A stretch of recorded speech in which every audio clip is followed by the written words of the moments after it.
เป็นให้อาดออัสสลามุอะลัยกุม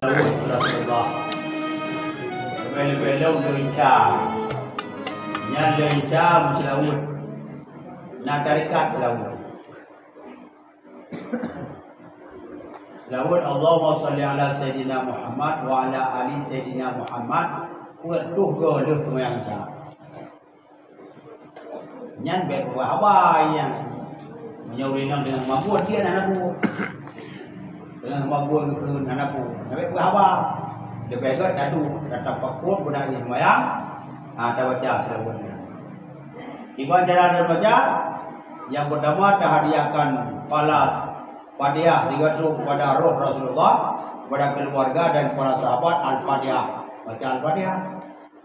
Kemudian hadiahkan daun pala Fatihah kepada roh Syekh Abdul Qadir Jilani, kepada keluarga dan kepada burai-burai kenyan madu. Al-Fatihah.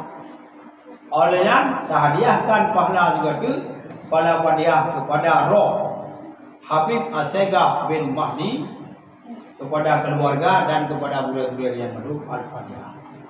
Lega Al-Fatihah baca, kemudian baru membaca selawat. Bismillahirrahmanirrahim. Mari kita berdoa. Allahumma salli ala Sayyidina Muhammad wa ala ali Sayyidina Muhammad. Allahumma salli ala Sayyidina Muhammad wa ala ali Sayyidina Muhammad. Yang kali dikerjakan oleh ulun yang kerja, yang 10 minit 10 dolar.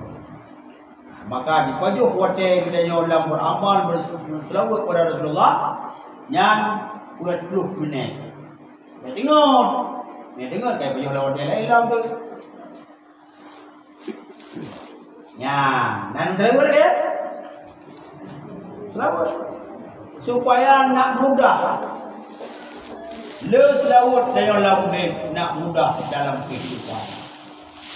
Ladang orang ekonomi cukup jaya, tapi dalam kehidupan negara apa-apa hang senang dia. Nah ulun yang selawat pem sini dan tapi udah pahala. Lu sampai dengan bahasa happy tu. Senang jiwa. Aidau. Ketenangan jiwa tidak ada orang yang dapat membeli ketenangan kesenangan. Tidak ulun aidau lepen. Ketenangan pikiran dan jiwa aidau lepen. Aidau lepangkat. Le jabatan kena yang aidau. Tapi lebih kesenangan jiwa, ketenangan dengan le berzikir ke Allah, le berselawat kepada Rasulullah. Tenang jiwa. Maka dalam waktu saat bunuh subuh, di duit mata Allah mulalah zikir, baca Al-Quran segala macam. Lehnya duit mata Allah sembahyang 2 rakaat, sembahyang isyraq. Sengaja lu sembahyang sunat duit mata Allah 2 rakaat, sunat karena Allah. Ada yang patut dana patut dana tu dana udah ada mu nyaman ya mangun beragamu anu itu mau buat Tuhan yang melong kebayang Tuhan yang Tuhan ni kadang-kadang tolong biji bagi Tuhan di duit mata Allah sampai di kelincir mata Allah waktu itu banyak kalah amal. Okey tak namun amalnya non ya. Lagi kami jangan dunia ini na. Kami jangan dunia ini bulan hoi. Benar rezeki jauh rezeki kanya jauh biji apa. Kangen.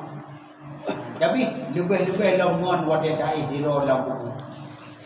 Yang ini kan sangat tu. Wajah dari harum.